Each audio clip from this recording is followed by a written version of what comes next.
My name is Chang. I'm the co-founder and CEO of The Peak. We make Canadian and global business news fast, fun, informative through our newsletter and our podcast and our social channels. Today we're at the Beatrice Society. It's one of my favorite places in the city. I live just down the street, so it's a great place to come in the mornings, grab a cup of coffee, do some work. I especially like they've got a couch section just behind me that you can really kind of lounge in and get comfortable, and just the vibes are great, so I'm a big fan of the spot.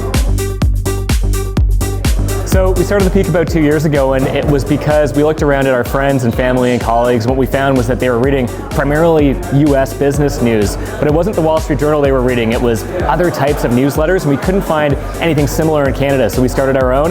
And since then, we've grown to about 110,000 subscribers now, and we're reaching millions of Canadians every day on radio and TV and social.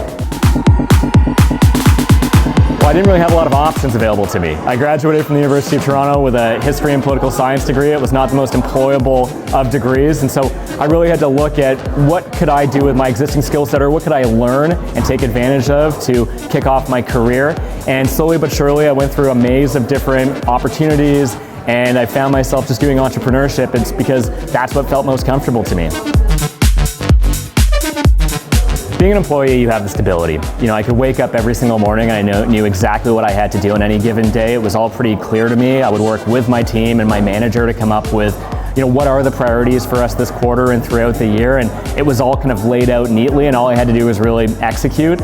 As an entrepreneur, you don't really have that luxury. Every morning you wake up and you really have to think about it yourself. What is the highest leverage activity that I can do? And that's a complicated process, and sometimes you get it right and sometimes you get it wrong, but you really just don't have that stability that you have when you're an employee.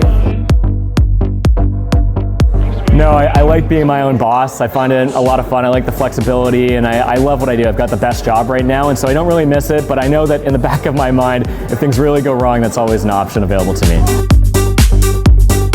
I think my biggest problem is that I lack focus. I'm easily distracted, and so for me, coming to places like the Beatrice Society and elsewhere allows me to change my environment, and as I do that, I can context switch better, and so I can say, hey, in this space, I'm going to work on this thing right now, and then once I'm done that, I can go somewhere else, and it's a bit of a break for me. And so I find that jumping between locations and tasks is the best way to improve my productivity.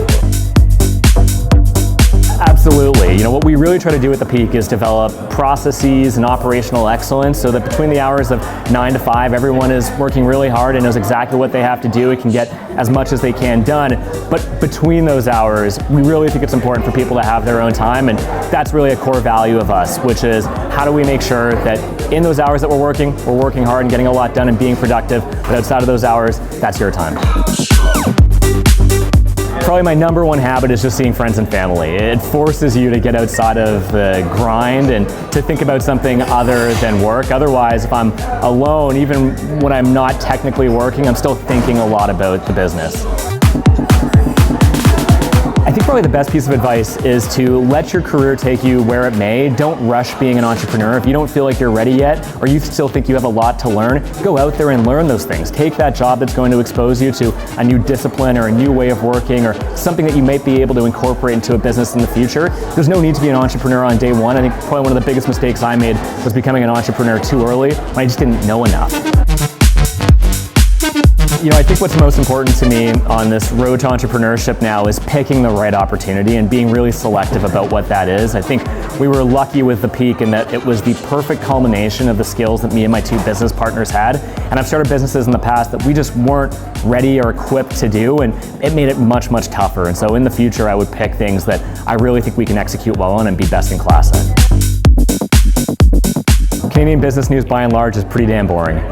If you look at the report on business or you look at the Financial Post, you're going to see long form articles with lots of jargon that makes it pretty hard to understand what's going on in the business world, but it really impacts all of us, whether it's inflation or interest rates or the housing market or what rent is. Those are all big business stories, and what we try to do is break those down into one, a way that is pretty accessible and easy to understand, but two, in a piece of content that's engaging that you actually want to read.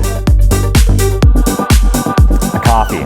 I'm a notoriously slow drinker, and so usually I get one extra large coffee in the morning and I see it through, as disgusting as that might sound, but that is always on my desk and it kind of keeps me energized throughout the day. I think probably the biggest one for me is not working at home.